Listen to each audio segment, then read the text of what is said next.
Mau bertanya, apakah perbedaan NU sama Muhammadiyah? Satu itu beda seragamnya dan logonya.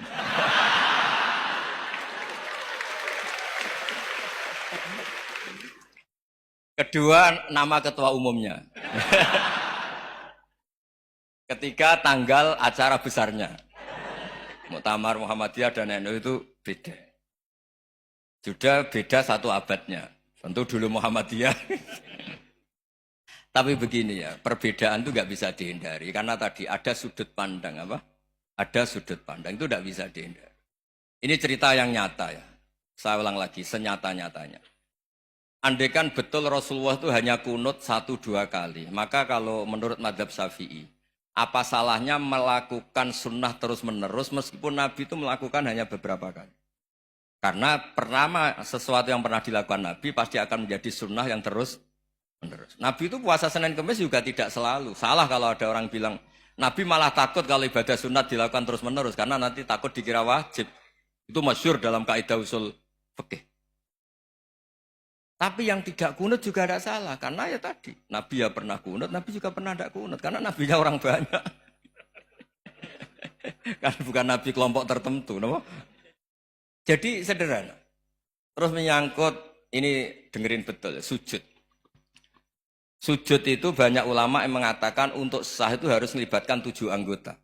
Umirtu an asjuda ala sab'ati azumin al-jabha wal yaden warrubaten wal qadamen. Saya diperintahkan sujud itu melibatkan 7 anggota, yaitu jabha, yaden 2 tangan, 2 lutut, terus 2 qadamen. Tapi Imam Syafi'i ngendikan, andaikan ada pendapat yang mengatakan ukurannya cukup jabha, maka itu juga benar. Karena Nabi ketika sujud ngendikan sajadalaka waj'i wa sam'i wa basori. Ya Allah telah sujud ke engkau wajah saya, jabha saya. Nabi tidak menyebut tangan, tidak menyebut rubaten, tidak menyebut qadamen. Ini wajah dua wajah, ukurannya itu hanya jabha. Itu kayak iya, kayak enggak. Nah hal-hal seperti itu yang menjadikan ada ijtihad. Ijtihad itu satu pemikiran yang cara sudut pandang itu kayak iya, kayak enggak. Nah itu terus ada Al-Madhaibul Arba'ah. Terus ketika implementasi di Indonesia, dulu Mbah Ahmad Dahlan juga ngaji Mbah Soleh Darat. Mbah Hasyim Asy'ari juga ngaji Mbah Soleh Darat. Ketika di Mekah sama-sama ngaji Syekh Khotib Minangkabau. Sama-sama ngaji Syekh Mahfud Termas. Jadi ya kalau di keluarga kita itu ya biasa aja perbedaan-perbedaan itu selama masih ilmiah dianggap biasa aja. Karena memang ngelola sudut pandang itu nggak bisa ditertibkan. Nabi Yahya itu suka berkawan orang soleh. Karena berkawan orang soleh itu enak. Tapi kalau Nabi Isa suka dadani desa-desa tertinggal yang masih macam-macam. Ketika ditanya, kenapa engkau suka berkawan orang-orang gitu? Ana tabibun udawil mardo. Di mana-mana kiai itu ya nyembuhkan yang sakit. Jadi kalau dakwah yang sudah iman tuh akeh tunggale gitu. Tapi dakwah gitu kan tantangan. Itu sudut pandang. Ada nabi itu yang tertawa terus guyon terus. Yang satu murung terus. Ya sama Nabi Isa dan Yahya kan satu angkatan. Mali aroka dohikan fakaan nama tak manumin makrillah. Kamu kok tertawa-tawa terus seakan-akan nggak ada adab saja. Yang satu tanya, Mali aroka abisan kaan nakata kena tumir rahmatillah. Wong kok murung terus, kok dunia orang rahmat ya. Nah anda ini orang hebat. Guyu banter ya iso, nangis banter ya iso. Nah itu sudah orang kombinasi itu. Isa ya mau, ya mau, Muhammadiyah ya gelem, NU ya gelem. Ya maksudnya sudah biasa aja. Karena tadi konstitusi NU yang mengatakan ibadah harus ikhlas karena Allah, Muhammadiyah juga sama harus ikhlas karena ya sudah kalau karena Allah sudah selesai kan. Yang menjadi masalah itu kan identitas untuk hadun nafsi untuk diri sendiri. Kalau kita ikhlas masalahnya apa?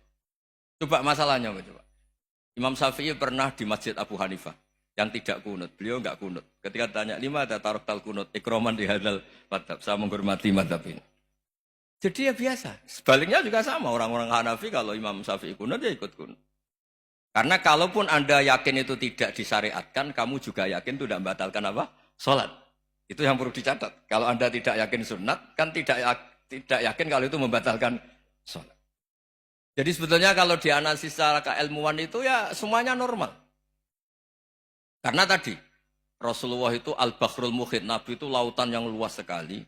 Orang akan mengambil air sesuai kapasitas masing-masing. Dan akan merasakan kualitas air juga sesuai kapasitas masing-masing. Orang yang sangat haus melihat air seteguk ini luar biasa. Tapi yang tidak haus mungkin melihat itu biasa-biasa saja.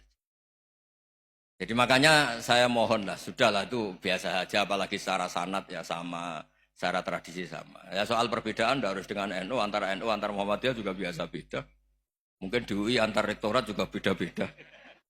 Yang satu suka dekat rektor, yang satu suka enggak. Monggo asal itu niatnya ikhlas. Terakhir saya beri cerita, ada sahabat ditanya, "Sifli wajah Rasulillah." Coba tolong saya ceritakan wajahnya Nabi kayak apa. Sahabat itu nangis senangis-nangisnya. Kenapa engkau menangis? Saya itu tidak pernah melihat wajah Rasulullah SAW. Loh kenapa? Engkau kan sahabat. Sungkan. Sebagai bentuk penghormatan saya tidak berani melihat wajahnya. Sebagai bentuk penghormatan pada waktu Nabi, saya tidak berani sowan.